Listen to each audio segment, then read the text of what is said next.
All right, good morning, everyone. It is 8:43 in the morning of January 19th,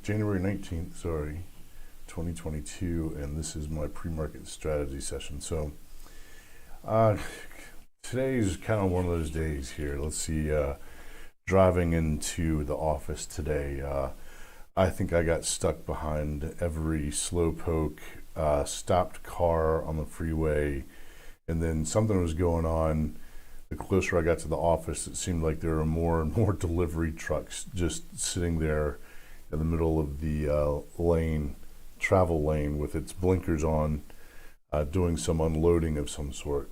So I got into the office quite significantly later than usual. Just traffic was really, really congested today. So I kind of walked into the office a little bit frustrated this morning. And usually, I do the best I can to walk into the office, neither too upbeat or too downbeat. Really, as a trader, you've got to be completely neutral and approach the market as neutrally as possible. So I'm considering not trading today, but we'll see what happens.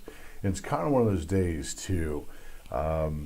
On the market. So the first thing I'm going to do is I'm going to start, and this is a part of my morning routine, is I'm going to start putting in the daily risk levels that I have here. So the 10-year 184 top end there, you can see it's above that now, so I'd expect to see that to come down here over the next couple of days. Let's see, and the low end is at 1.61. Yeah, okay. So next up, SPX.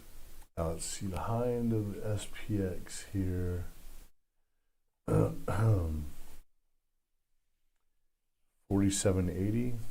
Okay, 4780, 4604. All right. And you can see it's below. So the SPX is below right now. Is below the low end of its range. I mean, so everything's getting kind of bearish, and eventually these levels will be wrong. Let's see. Okay, so 14, 15, 5, 6. Okay, so these levels haven't changed since yesterday. Let me do a refresh on these levels and see if anything's changed. Yep, there we go. Okay, just in time. Here we go. All right. So let's see. Today's level is 1.91. 1.91. And the low end on the TNX is 1.64. 1.64. Okay. And once I get these levels squared away, I'll have a good idea of where things are bullish and bearish. So the low end is 4521. Okay. Oh, wow. Yeah, that's quite a bit lower part of the low end there. Let's see, 4746 is the high end on the S&P. NASDAQ, let's see, high end on the NASDAQ, 15262. Oops. 15262. Ooh, wow, look at that. And then let's see, the low end is 14401. Okay. Oh goodness. The Russell 2215 is the high end there, and the low end is 2064. So yeah, the Russell still has lower to go, so it hits the low end of its range. The VIX, let's see, where are we on the VIX? Low end 1776. 17.76. And the high end is at 24.77. 77, which is actually really close to, yeah, it's really close to this 24.76 level. Okay, interesting. All right. Let's see, the dollar, imagine the dollar's range, probably quite a bit higher, 94.58, 94.58, and the high end is 96.61. Okay, yeah, dollars consolidate. The risk range on the dollar is kind of tightening up a bit here. And then let's see, gold. Gold, where are you? There you are. All right, low end is 1787. 1787. And I imagine the high end is probably a little bit higher this morning, 1841. Okay.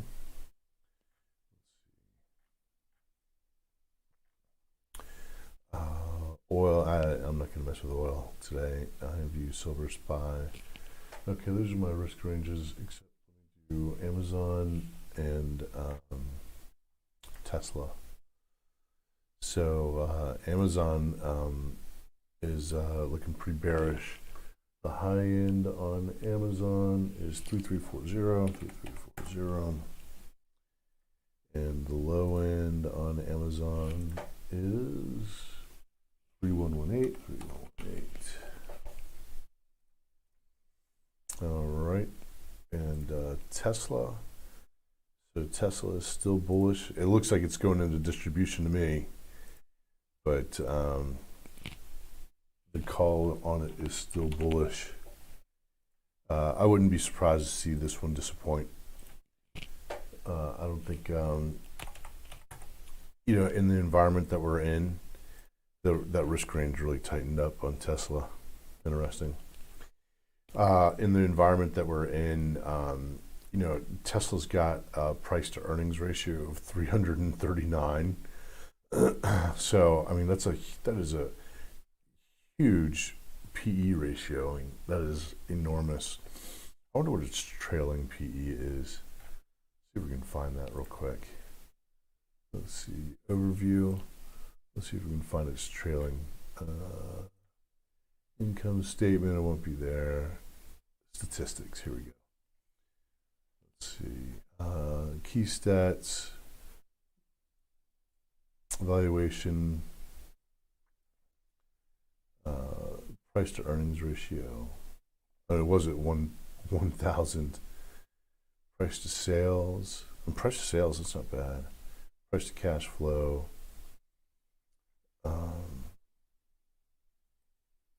Oh, I don't see a price to earnings growth. Debt to assets, wow, 0.18. I mean, that's really not bad.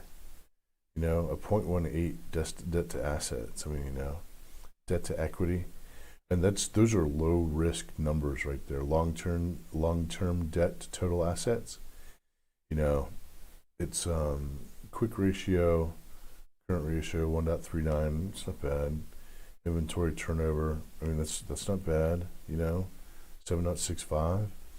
Asset turnover 0.91. I mean, really, for a car manufacturer, net margin 11%.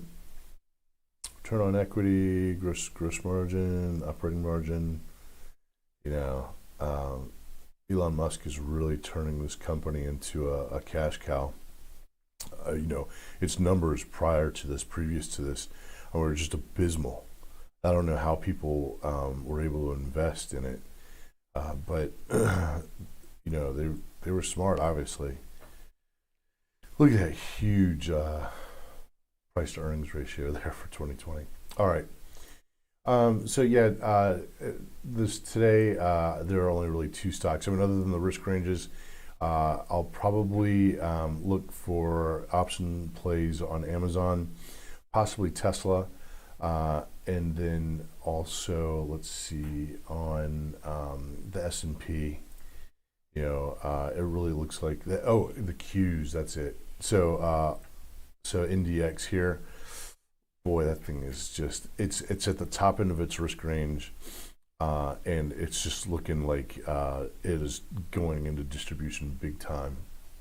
So I'll look for an opportunity to short the Qs today, and I think basically, I mean, I'm going to put an alarm here on the top end of the range here. If it crosses into it, I'll definitely start averaging into some put contracts on the Qs. So then here on the daily, I left a bunch of stuff on the daily here. Tesla and Amazon are they're going to be kind of like on, on the daily, like every day for a while. They're really great to trade. ATVI, this is Activision Blizzard that was bought out by Microsoft. You can see here yesterday on the 10-minute. Actually, let's look at the daily. So here on the daily, let me get rid of the Fibonacci and make it a little bit easier to see there. You can see here, it just it opened up at 86.57. It bobbled a little bit during the day, but then closed down here in the low 80s. Just really, I'm actually surprised to see such a large price range. I would have expected the candle to look much more like just kind of flat, kind of a flat candle kind of look, instead of actually being, a bit larger. This candle is quite a bit larger than I expected, but I didn't mess with it yesterday. I had no intention of messing with ATVI yesterday because in my experience, when a company is acquired, the stock price just sits still basically all day. Very, very little movement. EA, Electronic Arts, and I imagine there are probably some other video game makers that caught a bid yesterday too, prior to the open. So EA here, I didn't play this one either. It opened around 138.50, maybe 138, something like that. Went to as high as 142, and then just spent the rest of the day coming back down to 133. Yeah, I really didn't expect much out of EA yesterday either, and I didn't even look at it all day really. I'm going to get rid of those on the daily. I wanted to recap them. And then, so there's Tesla and Amazon. Already went over those during the risk range build up there. Emerging markets. It's really kind of strange to me is that emerging markets, there are a lot of people who are bullish emerging markets right now. In an environment where the dollar is strengthening and rates are going up, it seems contrary to what would be a catalyst for emerging markets to run up. So I've got my eye on it. There's a possibility I could start getting into a position on emerging markets. So, and the reason is that, let's see here, the risk ranges. So the 10-year is really pushing, some, these are huge moves in the 10-year, and it's getting really close to some top end.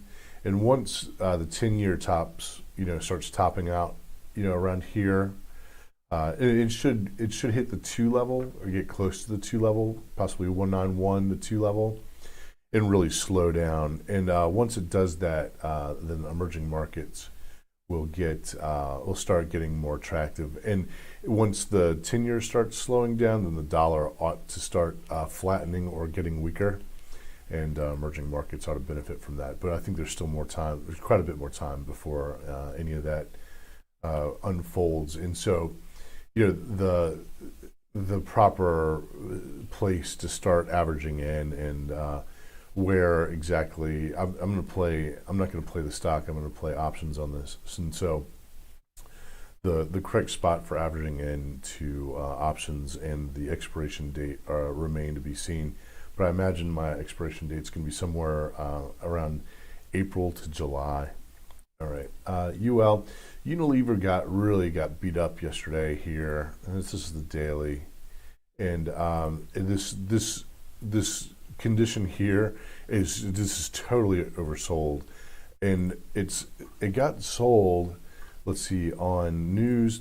So GlaxoSmithKline rejected a $68 billion Unilever bid for consumer healthcare unit in favor of a spinoff. Unilever shares fall. Now, this plummet right here is like totally overdone, completely and totally dramatically. Like some kind of drama queen got a hold of, the drama queens took over this one yesterday and just pummeled it. And it doesn't make any sense for Unilever to have gotten a 15% hit yesterday because they couldn't do an acquisition of some GlaxoSmithKline business arm or something. It's like ridiculous. So it's popping up this morning. I put a Fibonacci on it on the gap right here. If it opened up right now, it would open up just below the 50% level on this decline right here. And so the levels that I've put on this are at the 50% level and the 38.2% level. And the idea here is that if price, so right now, if it opened up, it would open up in between these two prices. And so do I have alarms? I should have alarms on these. I do. I know I do. Yeah, there are the alarms. Okay. And so the idea here is that if the play is Unilever comes down here, bounces and moves away, I'm looking for support right here at this 49.23 level.